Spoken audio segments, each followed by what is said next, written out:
The heavy glass door slammed shut behind me, the sound ricocheting off the cold marble floor like the final note in a long, bitter symphony. I paused, just for a second, as the vibrations made the family portraits on the wall tremble. The same portraits I once proudly hung, the same ones I was now erased from. My face, my achievements, my 15 years of service, gone like a bad memory. I stood there, outside the offices of Hartley & Co., Custom Woodworks, staring up at the sleek signage that still bore my grandfather's name. He'd started the company in a dusty garage in 1962 with nothing but a lathe, a toolbox, and a whole lot of grit. That grit had built an empire, luxury staircases, cabinetry, high-end design for the wealthiest homes in the Rockies. A legacy we were all supposed to protect. And now I was the one being escorted out like a thief. In my arms was the classic cardboard box, the kind you see in movies when someone's fired. Only this one was mine. Inside it were pieces of my life, a couple of old prototypes, some notebooks filled with scribbled ideas that no one ever took seriously, 2 chipped mugs I refused to let the break room swallow, and a framed photo of my golden retriever, Cooper, grinning in front of the CNC machine. He used to come to the office with me when I worked weekends. Now he was retired like me, only he didn't get stabbed in the back. "Don't even think about poaching our clients," a voice called from behind me. Brandon. I didn't turn. I didn't need to. I could hear the cocky confidence in his voice, could practically see the smug grin on his face. My older brother had always loved the spotlight and pushing me out of it. "We've already told everyone," he added. "You're done, Mia. Completely." I said nothing, just smiled to myself. He had no idea. I made my way to my black Model X, the same one that had apparently offended my entire family at this morning's board meeting. As I opened the door and placed the box in the back seat, I could still hear my father's voice echoing in my head. "How can you afford that car? On your salary?" That question had launched the whole debacle. The boardroom had gone cold, faces turned, eyebrows raised. "Where's all the extra money coming from?" Dad had asked, his jaw tightening. "It's not from Hartley & Co., this I hope," Brandon had chimed in, pretending to be concerned. "Because if it is, that's a very serious issue." They didn't want an explanation. They didn't ask for proof. They just needed someone to blame. And apparently, that someone was me. "You think I'm embezzling?" I had said, trying to stay calm. "You really think I'd do that to this family?" "We'll have to investigate," Dad said stiffly, refusing to meet my eyes. "Until then, you're suspended." "Effective immediately," Brandon added gleefully. No one stood up for me, not Aunt Linda, who used to sneak me cookies during Grandpa's meetings, not Mr. Halverson, the oldest board member and supposedly a neutral party, not even Chelsea, my sister-in-law, who usually stayed quiet but had always treated me like a human. I packed up my things and walked out while they whispered about audits and damage control. What none of them knew, what none of them had ever bothered to ask, was that I wasn't living off Hartley & Co. The Tesla, paid in full. My Denver penthouse apartment? Mine. Designer clothes? Every stitch earned. Not through inheritance, not through shady deals, through hard work, through sleepless nights, through Novaform, the tech startup I had built on my own, in secret, over 10 years. A platform that provided architectural software used by dozens of elite firms across the country. It started as a side project, just a way to simplify 3D renderings and automate boring drafting tasks. Now, Novaform was a silent giant in the design industry, and they had no clue. Back in my apartment, I tossed the box onto the marble counter and poured myself a glass of Pinot Noir. I stood by the window, watching the city pulse beneath me. That's when my phone buzzed. "Brandon, return your keycard. All access revoked." I smirked. Already done. "Good luck with the Bellridge install next week." Sent. 3 dots appeared. Then, "We don't need luck. Or you." If only he knew. The Bellridge Hotel contract was the crown jewel of Hartley & Company. Annual value, $40 million. High profile, high pressure, and scheduled for review next Monday. And 6 months ago, Bellridge was acquired by Evergreen Capital, my holding company. Novaform was the software, Evergreen was the strategy, And I was the architect. My phone dinged again, this time from Mason, my assistant at Nova. Ms. Callahan, Evergrain's Belridge acquisition finalized. You're listed as CEO on all documentation. Monday's meeting at Hartley confirmed. Proceed? I sipped my wine and typed back, proceed, but I want full financials on Hartley, especially their cash flow tied to Belridge, tonight. I opened my laptop and pulled up the Belridge files. My name was on every contract, every clause, every approval. Next week, they would find out.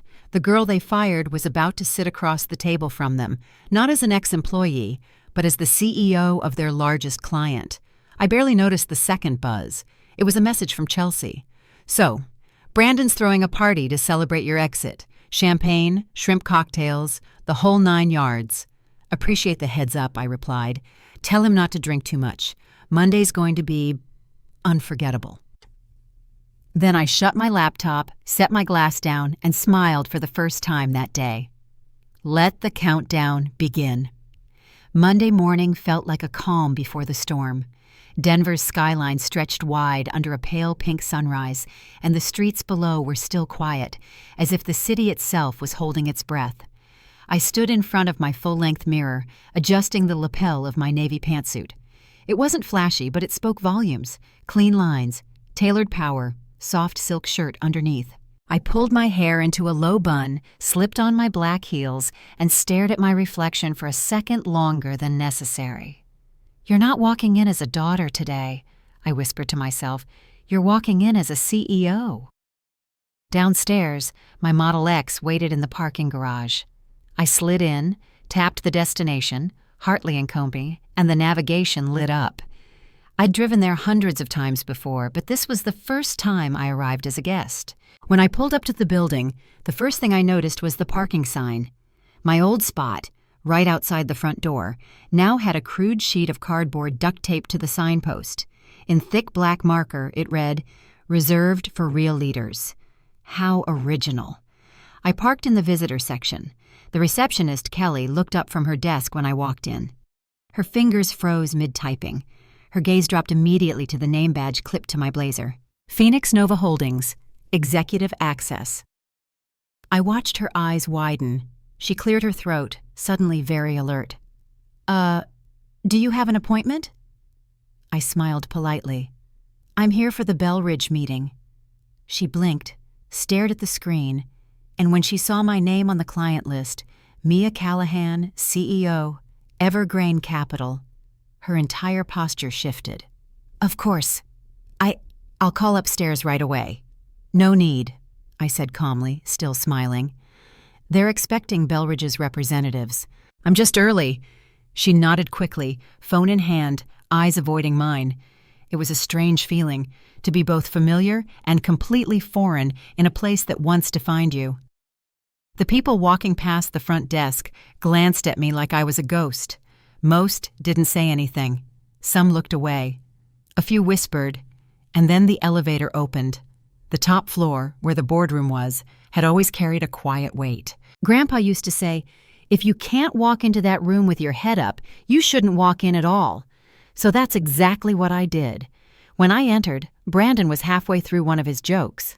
His voice, loud, self-satisfied, was bouncing around the wood-paneled walls as if he owned them. So then the contractor says, well, I guess that's why the cabinets look like a Picasso. Everyone chuckled. Then he saw me. His face froze. The laughter cut off like someone yanked the plug. Silence. You could hear the soft whir of the espresso machine in the corner. I walked in slowly, deliberately. My heels clicked with purpose on the polished hardwood. I placed my leather briefcase on the conference table, right where I used to sit, before I became expendable. What the hell are you doing here? Brandon snapped, standing up. I didn't flinch.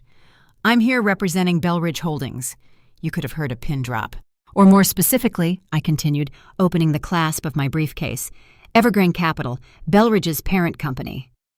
Brandon looked like someone had dumped cold water over him.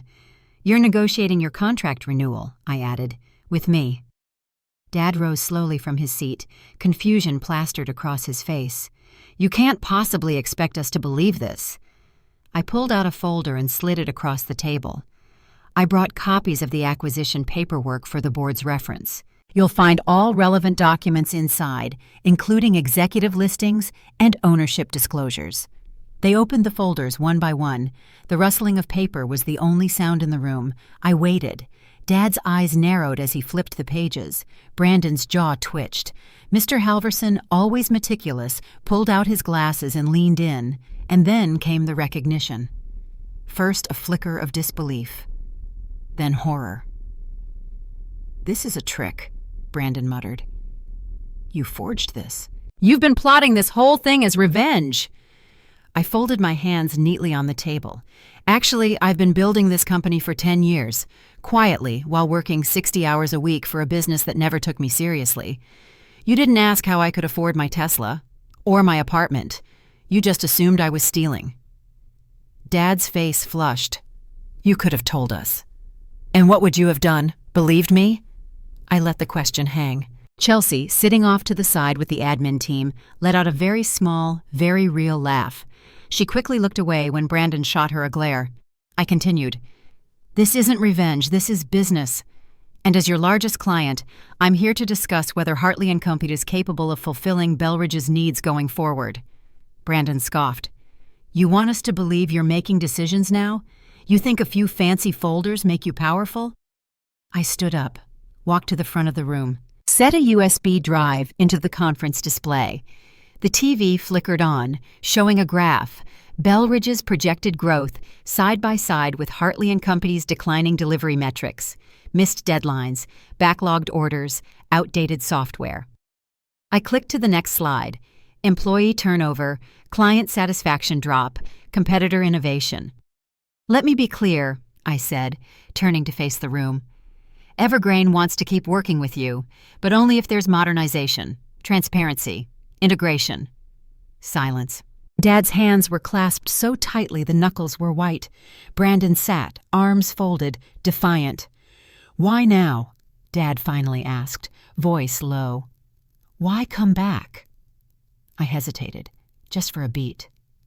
"Because I believe this legacy still matters. Because I know what Grandpa built. And because I know how to fix what you've broken." For a moment, the room was still.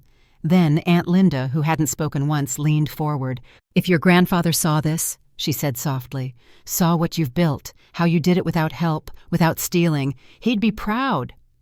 Something cracked behind my ribs, but I didn't let it show. "We'll vote," said Mr. Halverson, his voice neutral. I nodded.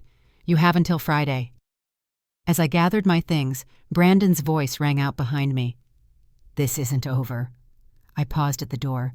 "No," I said without turning. "It's just beginning." And with that, I walked out. Friday felt different. The Hartley building stood as polished and proud as ever, but this time, every step I took echoed with purpose.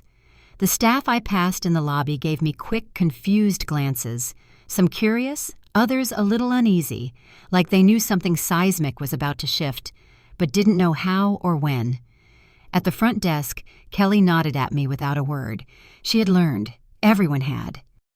I took the elevator up to the executive floor. The halls were quieter than usual, as if the company itself was holding its breath.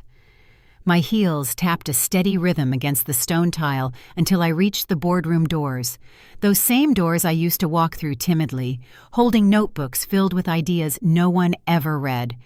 Now I walked in with a portfolio that held the future of this entire company. The boardroom was already full. Dad sat at the head of the table, stiff-backed, his face unreadable. Brandon was standing near the espresso bar, pacing with his hands in his pockets, jaw tight. Aunt Linda was seated quietly, her expression calm but observant. Mr. Halverson nodded at me as I entered. He was holding the folder I gave him on Monday, already open to the financial breakdowns. I didn't sit. Instead, I walked to the far end of the room, the presentation screen, and inserted a USB. "Good morning," I began, voice steady. "We have a lot to cover and not much time." Brandon rolled his eyes. "You're not running this meeting." "Actually," I said, turning slightly, "as CEO of Evergreen Capital and the representative of your largest client, Belridge Holdings, I absolutely am." I clicked to the first slide, Belridge Contract Renewal, Risk Assessment Report. I let the numbers speak for themselves. Late project deliveries. Loss of 2 high-profile clients due to inefficiencies. Negative online reviews that no one had addressed. Revenue projections showing a 22% decline if Belridge walked away.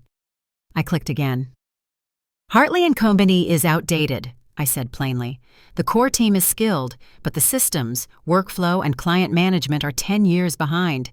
At this rate, you won't survive 5 more. Dad shifted in his seat. Brandon scoffed loudly. You're exaggerating. Am I? I pulled out another document. This is a report from Novaform, our software division. We ran a comparative analysis against 4 of your direct competitors. Each of them operates faster, cheaper, and with better client communication. You're not just behind, you're irrelevant. Brandon stood, slamming his palms on the table. This is a setup. You waited until we were weak and then made your move. You want to destroy this company. I didn't flinch. Instead, I stepped closer to him. I wanted to help this company. For years, I begged you to update the systems, listen to client feedback, invest in innovation. You all laughed, called me naive, too emotional, remember? I looked around the room. No one met my eyes. You fired me over a car, I said, quieter now, without asking a single question. You assumed I was stealing when I was the only one here who wasn't. Dad cleared his throat. His voice was tight. What exactly are you proposing? I clicked again, Hartley & Company. Modernization and Acquisition Proposal. Presented by Mia Callahan, CEO, Evergreen Capital. Full modernization, I said, passing out new folders. We provide funding for new equipment, retrain your workforce, integrate Novaform's full suite of software, and assign operational consultants for transition. And what do you want in return? Dad asked, though the answer was already in the folder.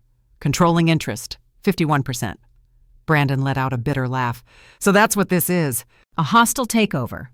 It's not hostile, Mr. Halverson said before I could reply. It's smart. Everyone turned to look at him.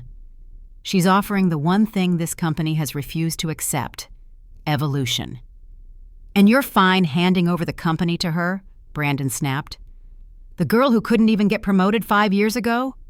Aunt Linda's voice cut in, low but firm. The girl who built a multi-million-dollar company behind your backs while you all called her a distraction. Dumb.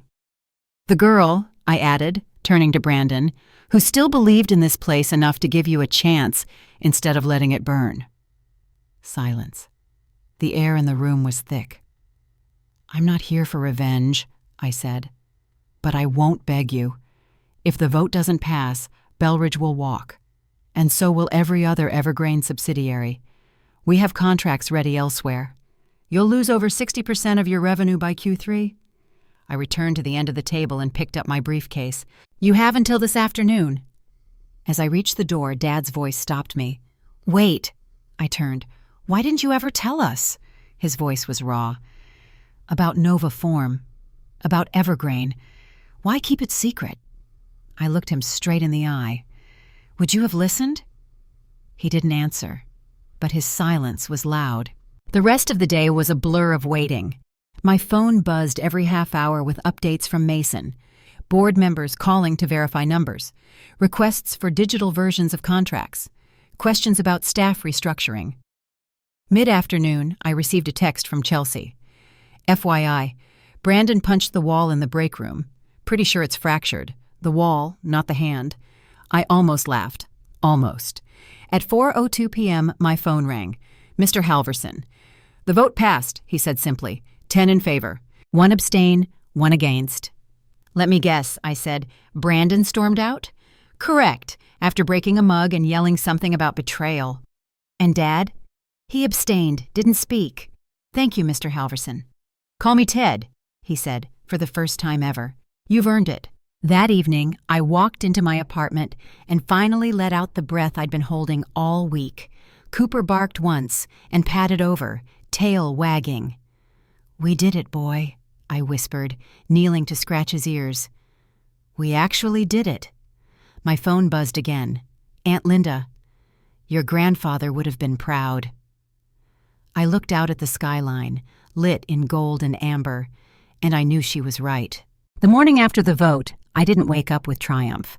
I didn't bounce out of bed or blast celebratory music or even text Mason a string of confetti emojis like I'd promised. Instead, I lay in bed for 27 minutes, staring at the ceiling, trying to decide whether I felt victorious or just empty. I had won. Technically, the board voted in favor. The majority chose progress over pride. And now, on paper, I held the controlling interest of Hartley & Co., the company that had discarded me like a faulty cabinet hinge. But this wasn't the kind of win you throw a party for. This was the kind of win that came with wreckage. By 9 a.m., Mason had already emailed over the first draft of the transition plan. It was methodical, clean, efficient. Exactly like him. The subject line read, Phase 1, Integration, begins Monday. I skimmed the outline. IT upgrades, HR evaluations, workflow restructuring, implementation of NovaForm CRM, all necessary, all standard.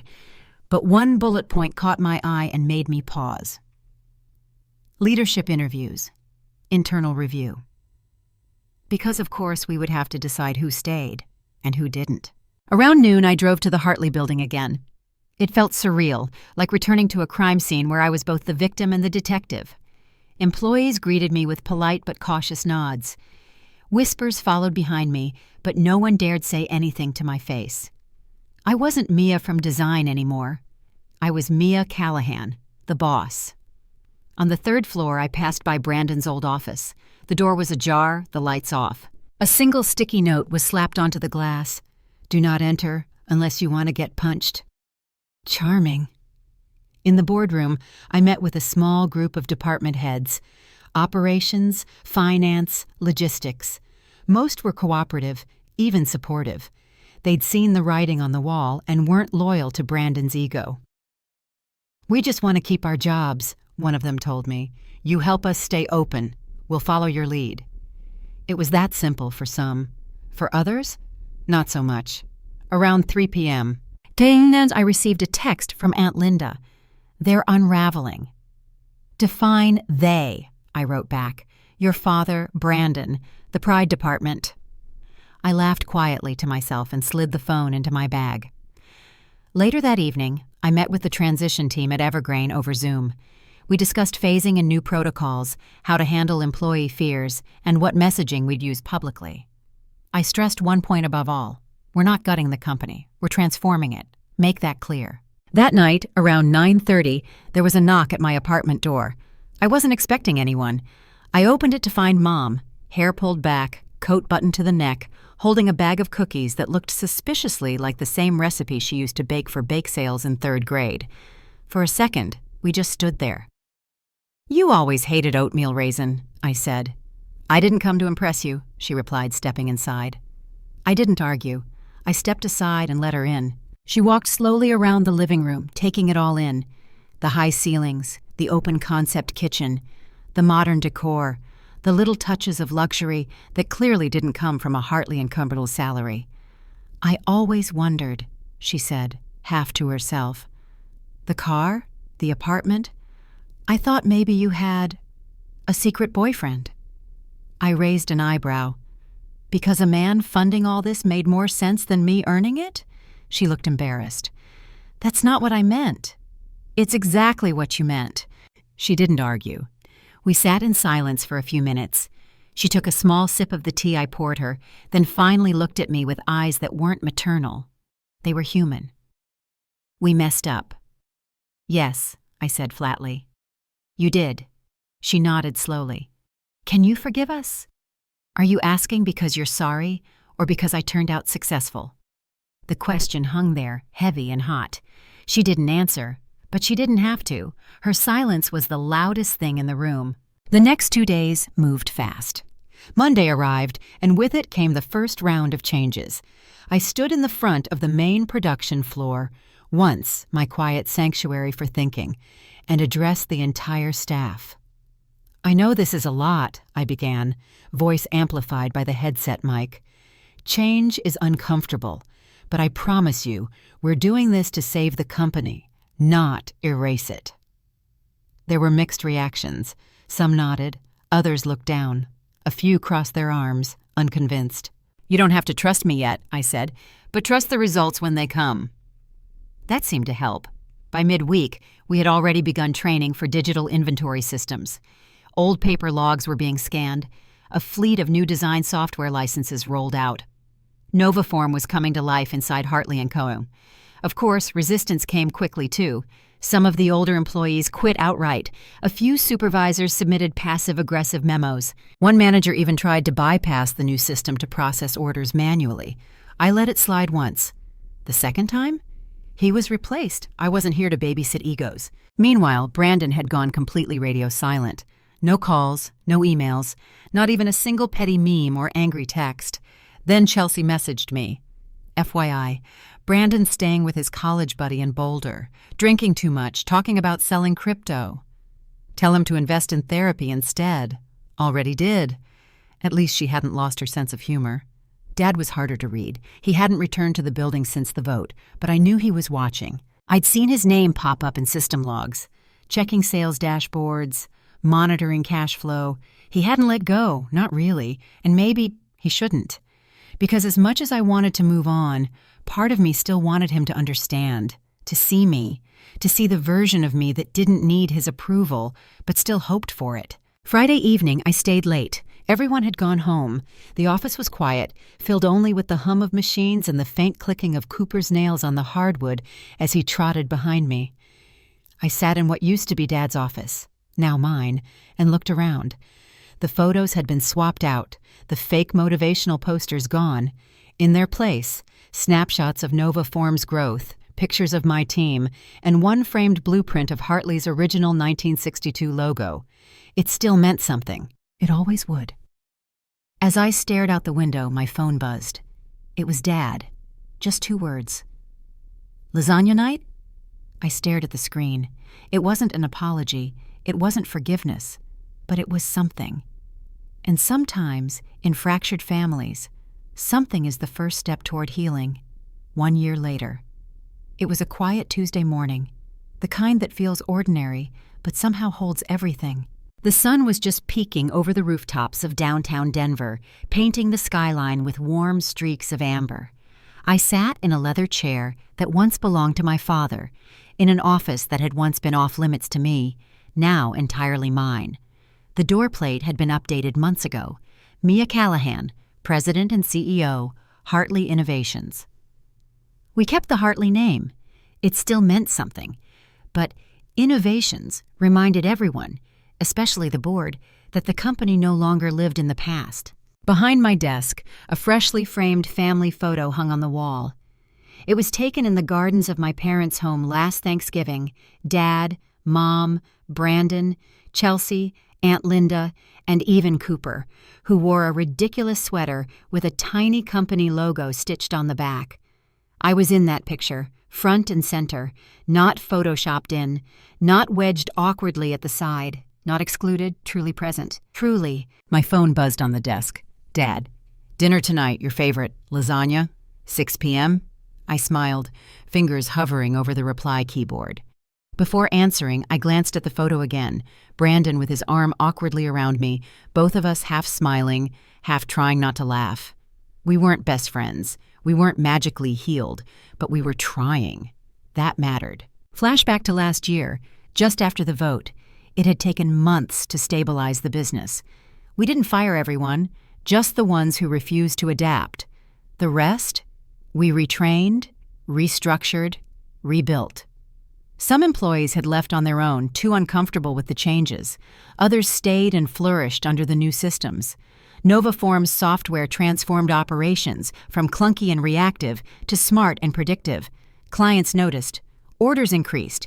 In 6 months, we broke even. In 9, we exceeded quarterly projections for the first time in 4 years. We even reopened the long-dormant Seattle showroom, something Dad had talked about doing since 2010, but never pulled the trigger. He never said it out loud, but I think that's when he started to respect me. He came back to the office, not as the boss, but as an observer. Quiet, hands behind his back, offering thoughts only when asked. The first time he praised a marketing campaign I'd greenlit, he said simply, "Not bad, kid. It was his version of "I'm proud." Brandon was harder. For weeks after the board vote, he disappeared. No calls, no texts, no updates. I thought that was it, that our bond, fractured from childhood, was officially severed. But one day, he walked into my office unannounced, unshaven, hoodie instead of a suit. No entourage, just him. "I was an ass," he said. "You were right." I didn't say anything. "I know I can't fix what I said or did, but I'd like to try." He didn't ask for a VP role. He didn't demand reinstatement. He asked for a spot on the sales strategy team, a junior role, under Chelsea's department. She gave the green light. I stayed out of it. It wasn't long before he started proving himself. Turns out, when Brandon focused on building instead of bulldozing, he was good, really good. We still argued, old habits die hard, but the animosity faded. One time, during a quarterly meeting, he even introduced me to a new client as our CEO, and yes, she's also my little sister. Try not to underestimate her. I did. Bad move. "Mom?" She came around the quickest. After that night with the oatmeal raisin cookies, she kept showing up. Dropping by the office with lunch, texting random business articles, even sending memes that were, frankly, horrifyingly outdated. But sweet. One day she brought over Grandpa's old toolbox. It was worn and heavy and smelled faintly of sawdust and machine oil. "He would have wanted you to have this," she said. Inside was a folded blueprint of Hartley & Company's first client job. Taped to the back was a note, written in Grandpa's faded scrawl, "Never build for approval, build for purpose." It hit me harder than I expected. I hung the blueprint behind my desk. That evening, as I pulled into my parents' driveway, I noticed something that made me laugh out loud. There, parked next to my Tesla, was Brandon's new one. Same model, same color. He was standing on the porch, drink in hand, pretending not to notice I saw it. "Seriously?" I called out, stepping out of the car. "You copied me?" "Nah," he shrugged. "Mine's better. Mine has chrome trim." "That's standard, Brandon." "Still counts." Inside, the kitchen smelled like childhood. Roasted garlic, tomato sauce, melted cheese. Mom was humming as she plated food. Dad stood by the window, sipping a glass of red wine, watching the sunset like it owed him something. When I walked in, he didn't say much, just raised his glass and gave me a small nod. I returned the gesture. We sat, we ate, we told stories, real ones, not sugar-coated, not exaggerated, honest memories, some good, some hard. At one point, Brandon reached for a second helping and muttered, "By the way, your customer management platform, it works." "What was that?" I grinned. "Don't push it." Mom chuckled. Dad smiled, barely, but it was there.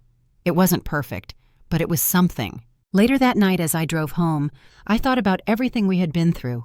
The betrayal, the silence, the war rooms and board meetings, the family dinners that felt like courtrooms, the growth, the grief, and the choice I made.